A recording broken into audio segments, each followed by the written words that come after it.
పశ్చిమ గోదావరి జిల్లాలో పాలకొల్లు మున్సిపాలిటీకి ప్రత్యేక స్థానం. ఇది వ్యాపార కేంద్రం కావడం, జనరల్కు కేటాయించడంతో ఇక్కడ పోటీ తీవ్ర స్థాయిలో ఉంది.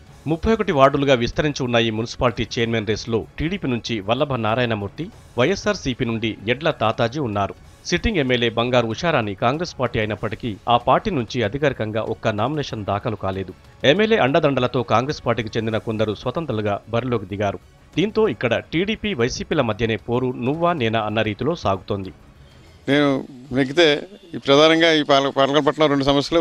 మొట్టమొదటి మంచినీటి సమస్య, దాని సమస్య ట్యాంకులు తవ్వించి మంచినీటి సమస్య తీరుస్తాం. రెండోది ఇళ్ల స్థలాల సమస్య. దాదాపు 3600 ఇళ్ల స్థలాల పట్టాలు ఇచ్చారు, కానీ వాటికి స్థలం ఎక్కడ చూపించలేదు.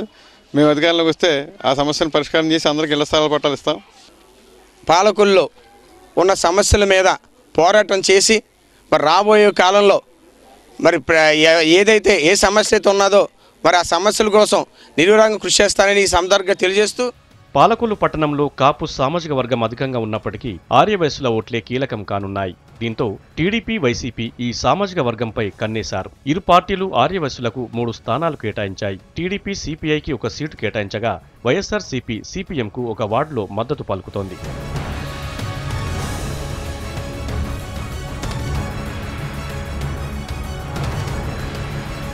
ఈ మున్సిపాలిటీ ఎన్నికల ఫలితం వచ్చే అసెంబ్లీ ఎన్నికలకు ప్రజా తీర్పుగా ఉంటుంది. అందుకే ఇక్కడి నుంచి అసెంబ్లీ ఆస్పిరెంట్గా ఉన్న నేతలు తమ అనుచరులను గెలిపించుకునే పనిలో ఉన్నారు. పార్టీలతో సంబంధం లేకుండా వ్యక్తిగత ఇమేజ్ పెంచుకునే ప్రయత్నం చేస్తున్నారు.